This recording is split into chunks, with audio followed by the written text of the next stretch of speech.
Okay guys, we are gonna look at Unit 3 in AP Macro. I'm just gonna go over what AP says should be in Unit 3 and then we'll look at our review, which is the third review. We're gonna start looking at price determination and looking at everything like aggregate demand. Sorry, that's just my calendar. We're gonna look at aggregate demand, we're gonna look at multipliers. This is our MPS and our MPC, spending multipliers and tax multipliers. We're gonna look at short-run aggregate supply, long-run aggregate supply. Sorry guys. We're gonna look at equilibrium and then what changes these models in the short run and the long run. And we'll look at how everything self-adjusts and fiscal policy and that impacts of that.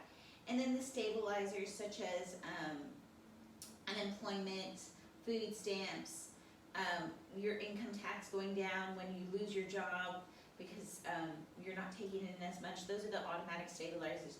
So we're going to look at this and that will take us through Unit 3. So you should have this packet. We've already done Unit 1. And I'm sorry that one didn't say Unit 2, but it should have said Unit 2. Now we're going to look at Unit 3. And so on this front side, these are just key ideas. Aggregate demand and aggregate supply. Again, aggregate means total. We are looking at the total in our economy of how the demanders are going to act and our suppliers are going to act.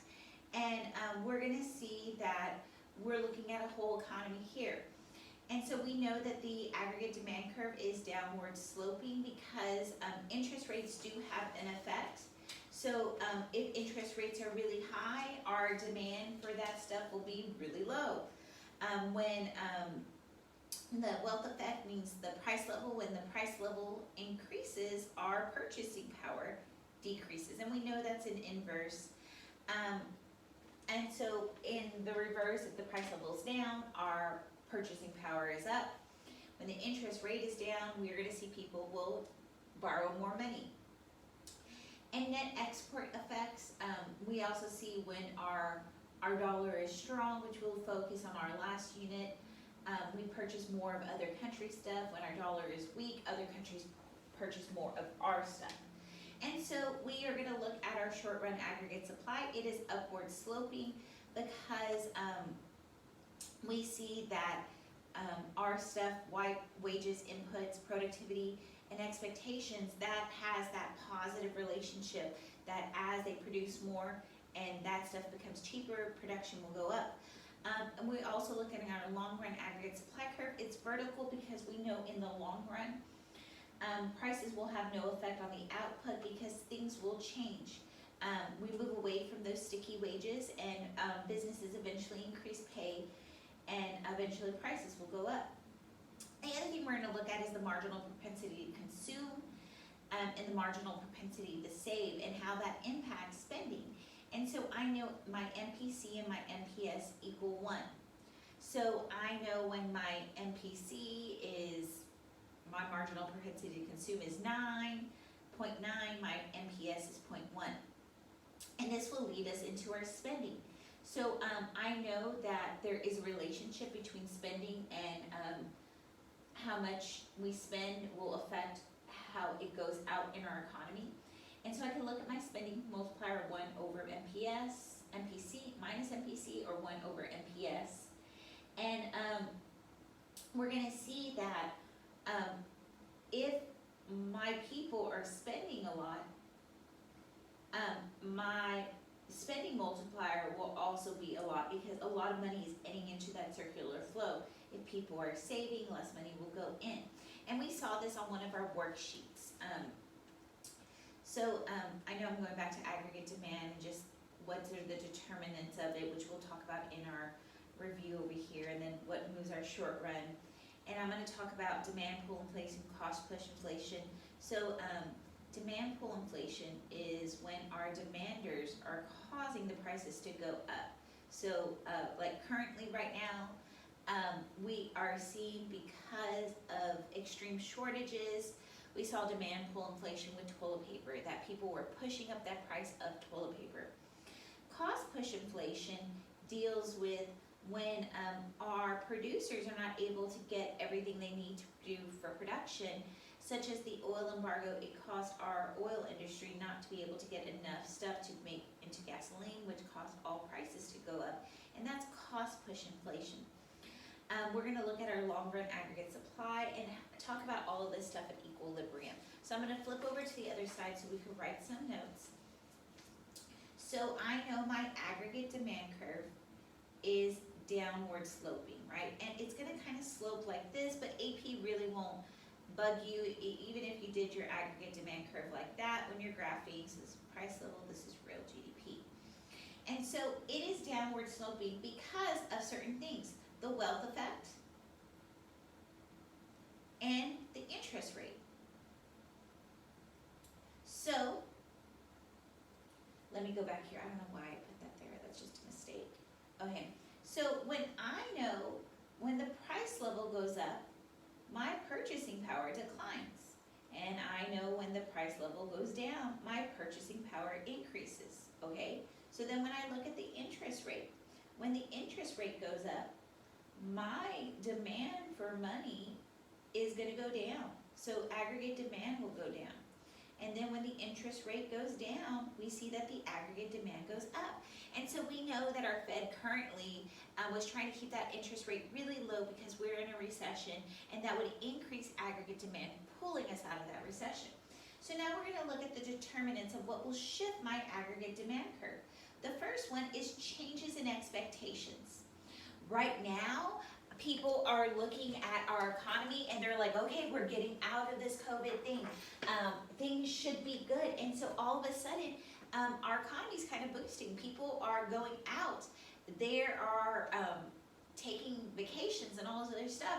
So I could see my aggregate demand curve today is actually shifting to the right. And this is pulling our economy out of that recession. But when I look back last May, people weren't doing much. People were fearful. They did not want to travel. They knew that travel could possibly lead them to exposure. And so the expectation is that travel is dangerous. And so that aggregate demand curve shifted to the left. And because people weren't buying, people weren't doing stuff, we were going into a recession. The next thing, so this is changes in expectation. The next one is changes in wealth. So when I look at changes in wealth, I can look at what our government has done with the fiscal policy recently. We know Trump has done 2 stimuluses. We know Biden has done another stimulus. And that has changed the amount of wealth in certain people's pockets. And because people have money in their pockets, we're going to see the aggregate demand curve shift to the right.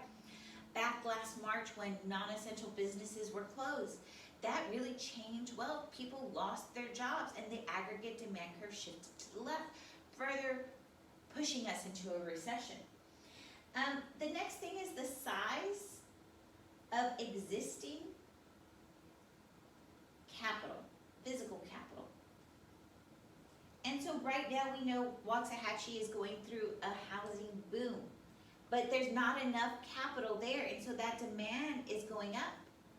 Okay, when I go back into the housing crisis and there was so much capital, the demand actually went down, so back in 2005. The last thing is changes in fiscal and monetary policy. So we know our government's fiscal policy, its current running, is an expansionary. They're putting money into our economy, and that's going to cause our aggregate demand curve to shift to the right. When I go back to the first Bush administration and they increased taxes, that was a contractionary one, so that brought us into a recession in the 90s. I also know that our Fed right now is running an expansionary monetary policy. They have reduced that reserve requirement, and that's putting more money in the economy, which is shifting that aggregate demand curve to the right. The next thing I want to look at is what is the difference between the short run aggregate supply curve and the long run. Well, first off, let's just look at how these look. This is the price level, this is the real GDP. Here is my short run aggregate supply curve, and I know it slopes upward because there's a positive relationship between price. As the price rises, a business wants to produce more. When that price level reduces, their output is less. But I know my long run, here's my price level, here's my real because I've been terrible on doing this. I know my long run aggregate supply curve is vertical because changes in price level have no effect on the output in the long run. And this is the ideal, this is what we want to see, but this is the long term, because eventually long term, your businesses will realize that, oh my gosh, wages that were sticky need to increase, and they will increase it because prices have gone up over time. So now I need to look at what are the determinants of my short run aggregate supply and my long run. I remember this as white. When wages increase, my short run aggregate supply curve, if wages increase like they are, let's just say Bernie's $15 for minimum wage occurs, that would shift this to the right, okay? And I think that's, we never see wages decrease, so I always believe that we're gonna shift that short run aggregate supply curve to the right. When input cost, so when I'm looking at inputs, I'm looking at my FOP, my factors of production, which is capital, entrepreneurship, land, and labor. When input costs increase, my short run aggregate supply curve shifts to the right. Productivity,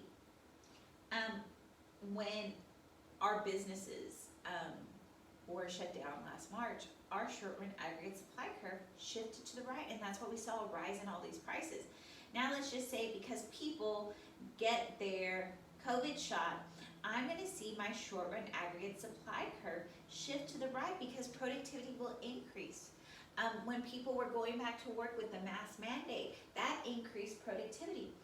And last thing is producer expectations. Many producers now are realizing that we're getting out, we're on the tail end, we may get herd immunity, and so production will increase. And eventually production increase, this will lead to a decline in prices. But because we were in these COVID times, this is what caused our short run aggregate supply curve to shift to the left. That's why we saw a dramatic increase in prices. Okay, so now I need to look at the formulas of how to determine the marginal propensity to consume and the marginal propensity to save. So my marginal propensity to consume is the change in spending, and I should have just done the little triangle, over my change in disposable, I'm not going to write disposable out because I don't have enough room, income.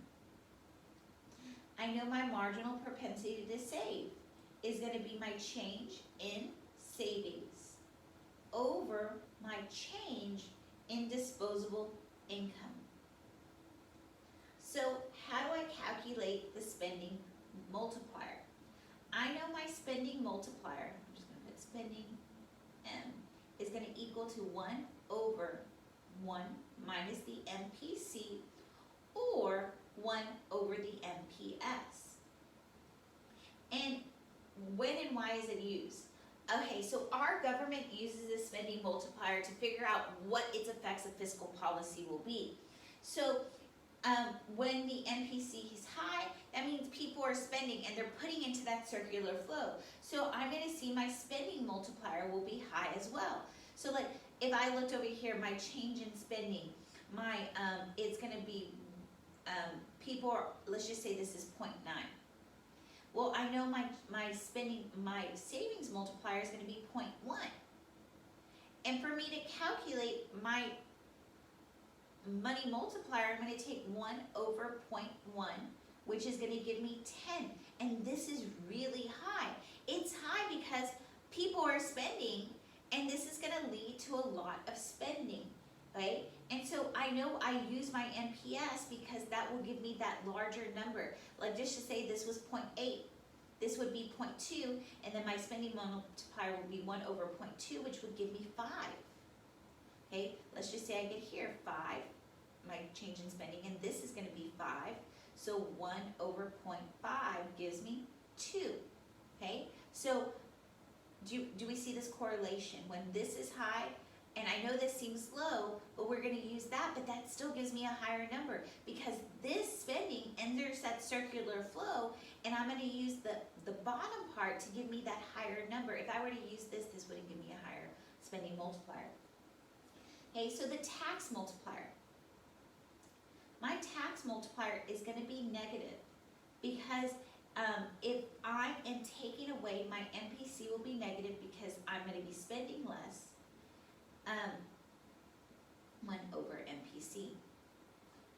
or I could do a negative MPC over MPS.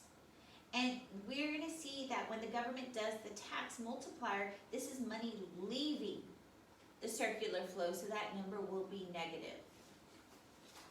Okay. So fiscal policy, what is it? It's the government use of taxes and government spending, I'm just abbreviating that, to deal with economic problems. So in a recession, what policy will be used? Well, we know that we're in a recession, so they want to expand. They're going to use expansionary fiscal policy, and that means they're going to increase government spending, decrease taxes, because that will get us out of that recession. Because I'm in a recession, I don't want to keep on contracting my economy with increased taxes. By spending more, that will bring myself out of that recession into the expansion. So how does fiscal policy use to fix an inflationary gap? So an inflationary gap, let me just do this long run, aggregate supply, aggregate demand, aggregate supply. I have an inflationary gap, right? So it could either be that way, right? And prices are high. So what our government would do, they're like, oh, what did I just do? I'm sorry, aggregate demand. I did the wrong one. That's an inflationary gap. Prices are high, output is high. And so what they do is they realize people have too much money. So the government is gonna, taxes will go up, and the government is gonna spend less, okay? Sorry, I just did that completely wrong, okay? So what is the more powerful tool of fiscal policy? A lot of it is government spending, because that spending leads to that spending multiplier. We know that tax multiplier is a negative, and it takes out a circular flow. So when the government spends, that adds more money into the economy than taxing will. The balanced budget multiplier, I don't see this a lot on the AP test. Basically, I add my spending multiplier plus my tax multiplier. And so that would be 1 over MPC plus the negative money tax multiplier. And this should equal 1. So basically, if our government is trying to balance its budget, what it does in the spending multiplier has to be offsetted by the tax multiplier. And so that means this would have to be higher than that to be able to balance it, but they don't do that much. So what are automatic stabilizers and how do they work? Automatic stabilizers, they go into effect without congressional legislation. Okay, these are things such as unemployment benefits, food stamps, Social Security. Also, if you lose your job, they're not taxing you, or if you're working less, your tax take is less, and so I could put the progressive income tax here too. Because if you start making more, the government's going to take more. So the next thing I need to do is I need to look at these graphs. I need to show the impact of shifts and the shocks. So I'm just going to do the shocks because we've done shifts before. This is price level, this is real GDP. I'm going to do a negative supply shock. And I know this is my aggregate demand, aggregate supply. This is my long run aggregate supply. And I know a negative supply shock would shift it to the left, right? And the reason why it's negative is just I look at my price level. The price level has gone up. That's negative. Here's my output, and my output has gone down. This is known as stagflation. It's high unemployment, high inflation. So now I'm going to look at a positive supply shock.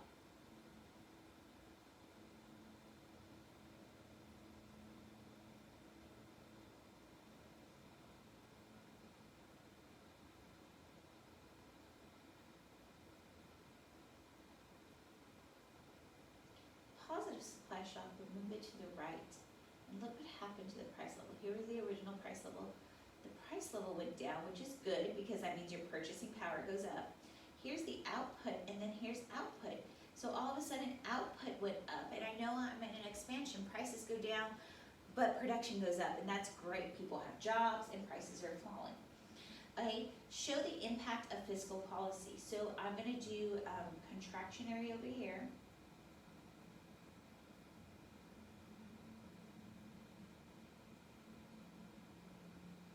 I'm gonna do expansionary over here.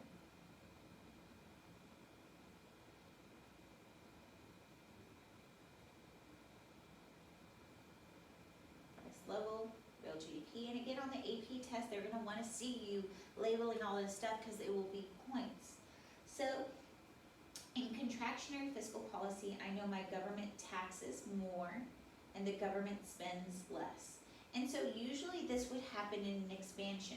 So I'm gonna put my graph in an expansion.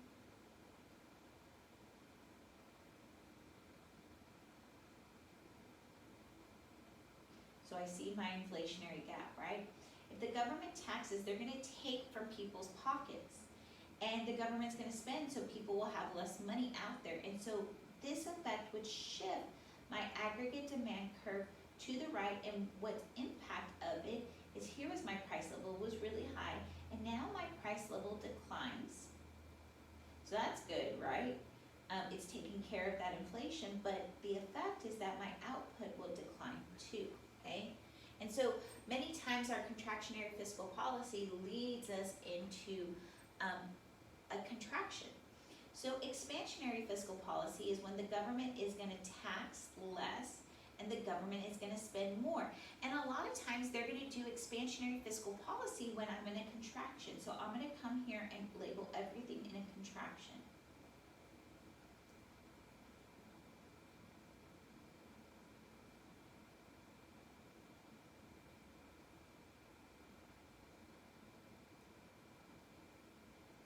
Okay, so it's to the left, we know that's negative. So if the government spends more, that puts more money in people's hands. And also, if the government spends, that may be employing people, so that would shift my aggregate demand curve to the right. And what would happen over time is that price level would rise, and my output would rise too, because here was my original output, now my output increases. People have jobs, prices are rising, so this contraction has now, and this government policy has now pulled us into an expansion. Okay, the next thing we're gonna look at is what happens with the bond market. And I know I haven't talked about fiscal policy yet. I'm just trying to get a piece of paper over here because I'm gonna go off this page. Okay, I need to look at the bond market. Okay, that's the next thing on here, so I'll just do this to show you what I'm doing. So the bond market is how much is there in when our government spends. Okay, so here, if our government does contractionary fiscal policy, right? That means they're gonna tax more and government spend less. So I'm gonna look at my bond market.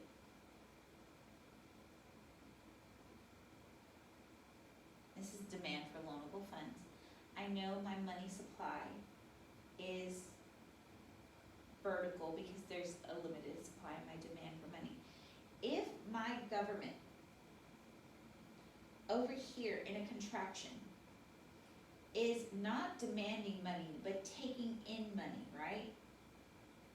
That means they're gonna be putting money in their accounts at the Fed. So my money supply, they're not demanding. My money supply should increase and bond prices would fall, right? And so would people want to invest in that? No. Over here in expansionary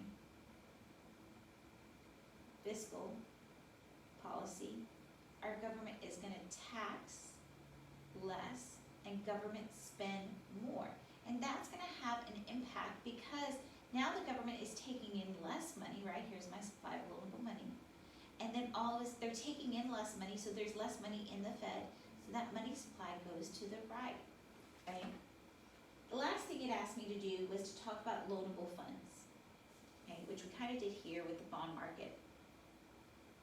Okay, so I'm going to look at loanable funds. Let me just flip this like that. Okay, so over here in a contraction, the government contractionary fiscal policy. The government taxes more and the government spends less. Okay, that is going to have an impact too on our loanable funds.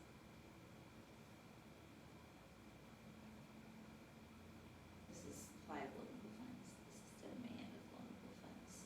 Okay, so if our government is taxing more and we are seeing that they are also selling bonds, that means the government is taking, because over here we know in our Fed, they're running contractionary, right? So which is increase the reserve requirement, increase the discount rate, and sell. So if they're selling, the government's taking money out of the money supply. So that means my supply of loanable funds goes to the right. And I know I'm going to do monetary policy on the next one. I hope this will make sense, okay? Over here, in expansionary fiscal policy, I know my government taxes less and government spends more. So in the Fed, I'm hoping that they decrease the reserve requirement, decrease the discount rate, and they buy. If they did this, this would impact the loanable funds. Because of that, we're going to see the supply of loanable funds will increase. And I know I'm talking about this stuff in our next unit, but this will make sense again. It's just they both compound with each other. So now we're going to look at some multiple choice stuff. Some of these were on our test. So the graph above denotes the aggregate demand curve, supply curve, and the short run aggregate supply curve. The long run aggregate supply curve, if no action policy were taken, which of the following changes would move the economy to long run equilibrium? So I know we are being extra productive. This is a positive supply shock, but I want us to move this to the long run equilibrium. So I need something, possibly my short run aggregate supply curve, to shift to the left. So this deals with white. Okay, increase in aggregate demand. Aggregate demand would not help that. Aggregate demand would further that, so that's not correct. An increase in exports, if I export more, my short run aggregate supply would shift to the right. An increase in wages, definitely right there. If I increase wages, my short run aggregate supply would shift that way. A decrease in the expected price level, that would lead to producer expectations to produce more, so that's not correct. An economy with the lump sum taxes and no international trade. If the marginal propensity to consume is 0.8, so I know my marginal propensity to save is 0.2. Which of the following is true? So let me just do my my spending multiplier. So I know it's 1 over 0.2, which is going to give me 5. And this is very important because this will help me in my numbers. When consumption increases by 5%, investment increases by the maximum of 1. Well, yeah, that's giving me numbers. Yes, that's correct. But consumption has to increase after we've done something with investment, so that's not correct. When consumption is increased by 5, savings has, no, that's not correct. When investment increases by 1, right? Now I have 1. I can multiply it. There, that's true. Income will increase by a maximum of 5. And I know this next one says consumption, but again, I know my consumption is 0.8, and so that doesn't give me the correct one either. Okay. This next one, based on the diagram above, an increase in the world supply of oil will have on, okay, if we have an increase in the world supply of oil, good, have on the gross domestic product. So that's going to affect, that's an input. This is white. So this is going to affect my aggregate supply curve, so that's going to shift it, right? Great, so what happened to price level? Price level, here it is. There's price level there, right? So price level went down, and then output went up. So price level, I want a decrease, that one's out.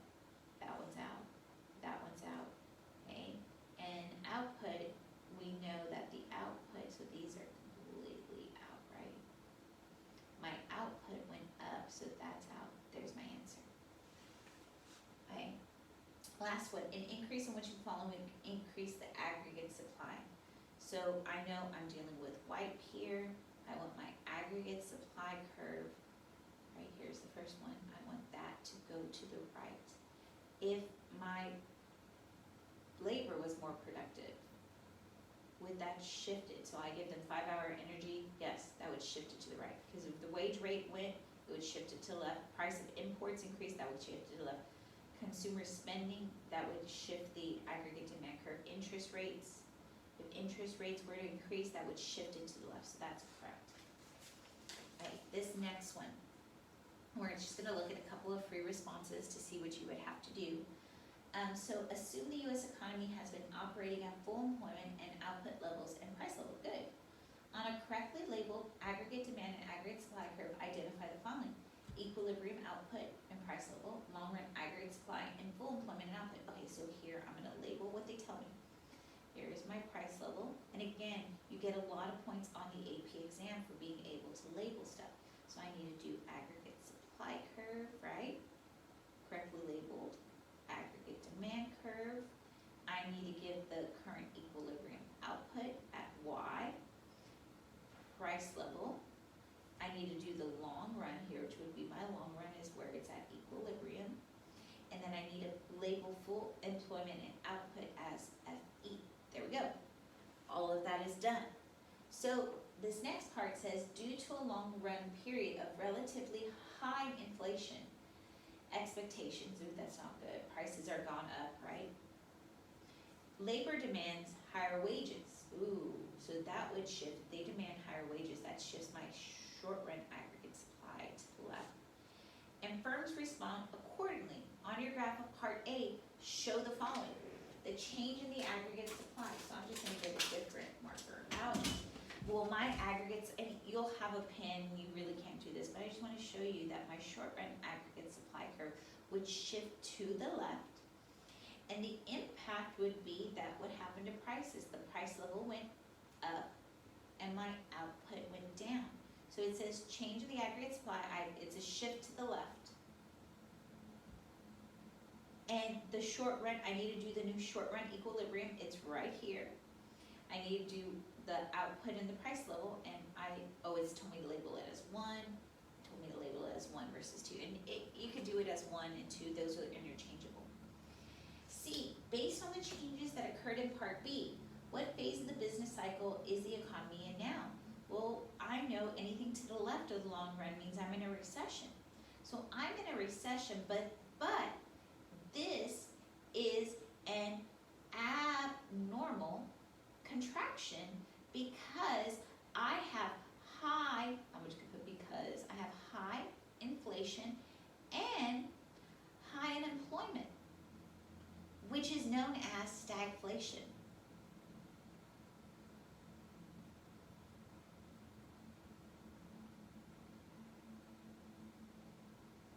So it says based on the changes that occur in part B, what phase of the business cycle in it, and I explained it. Great, I got the points. We're gonna look at question 2, and I'm gonna write some of question 2 up here just because I don't have a lot of space. It says 2 related long-term concepts are those of economic growth and the natural rate of unemployment. So again, it's just giving me a profound statement. Frequent policymakers target these well-known indicators. Explain how the following policy actions will affect the rate of economic growth. Okay, so I'm gonna put 1 up here. If our investment tax credits encourages forms of increased spending, so our government gives tax credits to business, that's what investment is. And investment businesses increase spending on research and development. Well, the tax credit allows businesses to have more money to spend, and if they're spending on research and development, which will employ people who would get paid in money versus magical beans. And this will cause the aggregate demand curve to shift to the right, causing economic growth, which would cause aggregate demand, and I could abbreviate aggregate demand curve, to shift to the right, causing economic growth. There we go, I've explained it. Now let's look at the next one. Marginal tax cuts. Okay, so we're cutting taxes with increased government spending. Okay, so now, which one's more? This is gonna have a bigger impact. And marginal tax cuts, we know it doesn't have as much of an impact as government spending. Causes the federal deficit to rise. Well, that's true because when the government spends, when government spending occurs, it causes the aggregate demand curve to shift to the right,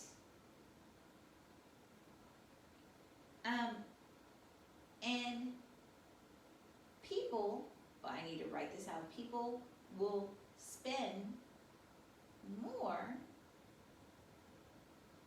causing the economy to shift to the right. But these marginal tax cuts,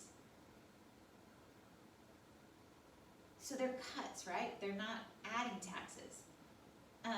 So these tax cuts are giving more people more money, and tax cuts increase disposable income. It was not a tax, I thought it was a tax addition, but it's a tax cut. Now people have more money, and so the aggregate demand curve shifts further to the right, causing us to be in an expansion, right? But these tax cuts, not as much, but this is bigger, right? So the last one, 3. Increase in access to government grants allows for greater access to higher education and vocational training. Okay, so the government is spending, right? Government is spending, which will cause aggregate demand to increase, because now many of y'all can go to college because you can get the government's money, so that increases your aggregate demand because you're going to buy books, you're going to buy all this other stuff, but it's going to have another ripple effect. The other ripple effect is that eventually when you graduate, when the students graduate, your income increases. They will earn, I don't know if I can fit this in, higher incomes, which will increase aggregate demand. So like the GI Bill, this is a perfect example. The government gave grants to those veterans. They went to school. We saw a massive explosion in education and education facilities, but when they got out, they had higher incomes, which caused greater spending, which sent us into the 1950s economic boom. Okay, we're done with that one, and then eventually we'll get into the Unit 4 one.